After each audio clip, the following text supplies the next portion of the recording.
Est-ce qu'en lendemain de soirée, tu t'es déjà dit, oh putain, cette meuf-là, j'aurais dû plus lui parler, j'aurais pu la baiser à coup sûr. Avec le Bitcoin, des choses similaires arrivent souvent. Vous vendez une position à profit, en fait ça monte encore beaucoup plus après la vente. Comment éviter cela? Je vais directement sur l'affaire. Je vais vous montrer un outil très pratique que peu de personnes connaissent, qui est disponible sur Binance Future, qui vous permet de laisser un peu le Bitcoin monter quand vous voulez vendre. Vous allez tout comprendre tout de suite. Ici on est sur Binance Future, vous allez ici, vous cliquez sur le truc qui se déroule là, et vous mettez Trailing Stop. Trailing Stop, c'est quoi? C'est quelque chose qui va vous permettre en fait de mettre un stop, sauf qu'une fois que ce stop est atteint, il ne vend pas. Il attend que ça baisse de 1%, 2% selon ce que vous définissez pour vendre. Imaginons, attendez. Vous rentrez ici, vous mettez votre trailing stop ici. Hop. Voilà, vous le mettez ici, le trailing stop. Qu'est-ce qui se passe? Vous rentrez là, ça monte jusqu'à là. Sauf que ici, en fait, ça ne vend pas, ça déclenche juste le trailing stop. Et ici, par exemple, vous le déclenchez avec un, disons-le, on va juste mettre un exemple, hein, avec du 1% et demi. Voilà. Donc ici, vous mettez... Attendez, je vais faire le truc. Ici, on met taux de cashback 1% et demi, donc 1,5. Prix d'activation, le prix qui s'affiche juste là, donc 0,06 blablabla. On va pas mettre le prix exact, enfin voilà. Et une fois que ça atteint là, le truc est activé. Et si ça descend de 1% et demi, ça ferme la position, d'accord? À partir du haut. Donc toujours quand il y a un nouveau top, en fait, il attend que ça baisse. Et tant que ça baisse pas de 1% et demi, il ne ferme pas la position. Ici, qu'est-ce qui se passe? Donc là, actuellement, position short, hop, ça baisse de 1% 33 environ. Donc il ne ferme pas. Ensuite, ça monte. Attendez, on va faire comme ça. On met 1% et demi pour bien que vous puissiez voir. Voilà. Donc là, ça monte, ça monte, ça monte, ça monte, ça monte, ça monte. Ils ne vont pas, ils vont pas, ils vont pas. Là, ça arrive tout en haut. Donc le truc se fixe tout en haut ici, en fait. Putain, c'est mal fait cet outil, je vous jure, là. Hop, voilà, comme ça. Bon, il a un 46, mais on s'en fout.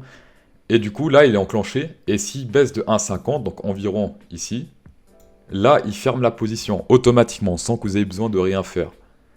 Et là, vous êtes fait, vous avez réussi à sortir à 0,6 au lieu de 0,6. Enfin, vous avez compris, bref.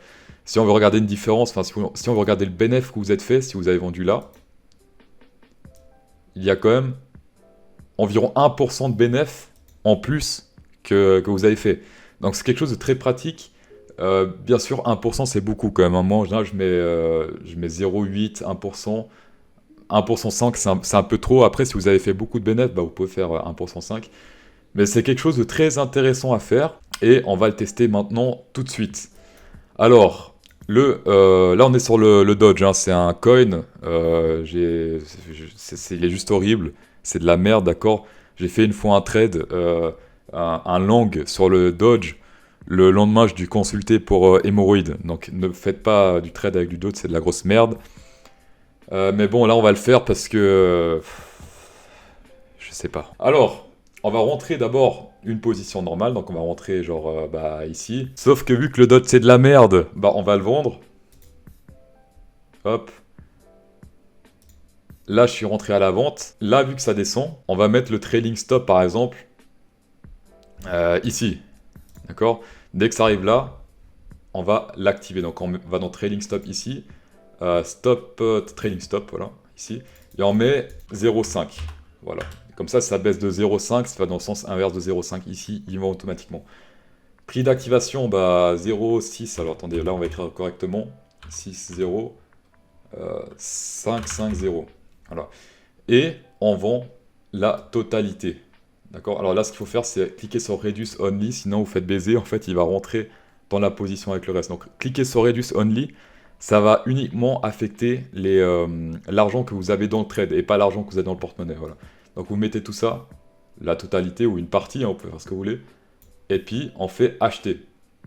Donc à partir de là, en fait, il va pas acheter du Dodge, il va le vendre en fait, mais on s'est compris. Donc là, quand vous mettez acheter, ça va retransformer en USD. Donc là, c'est activé.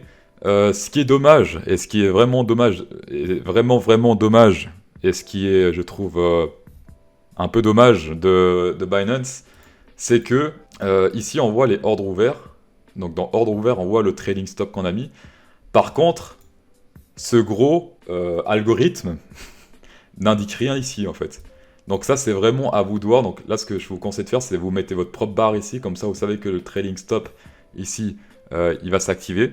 D'accord? Il n'y a rien qui va s'afficher. Binance ne va rien vous dire. Par contre, il va faire. Son truc fonctionne, mais il n'affiche rien pour l'utilisateur. Ça, c'est dommage. C'est même chiant, mais bon, après, si ça peut faire de la thune en plus, tant mieux. Alors, vu que j'ai pas de la chance avec le Dodge, je suis sûr qu'il va monter. Ok, fait chier, je crois qu'il va monter, en tout cas un petit peu. J'ai fait une analyse technique et puis ça pue, donc là, il va monter. C'est dommage, c'est dommage. Tout ça pour vous dire, donc c'est pas grave là, si ça monte. Ce que j'ai fait là, grosso modo, c'est ça. Vous aurez besoin de rien faire. Une fois que imaginons que le Dodge descende jusqu'à là, qu'il le déclenche, Binance ne dira rien du tout. Et ça sera toujours ici, il y aura le trailing stop dans ordre ouvert. Ici, il n'y aura rien, il n'y a pas de barre. Ça se fera tout seul. Donc ça, c'est chiant, parce qu'on n'est pas mis au courant, mais sachez que ça marche et c'est déclenché.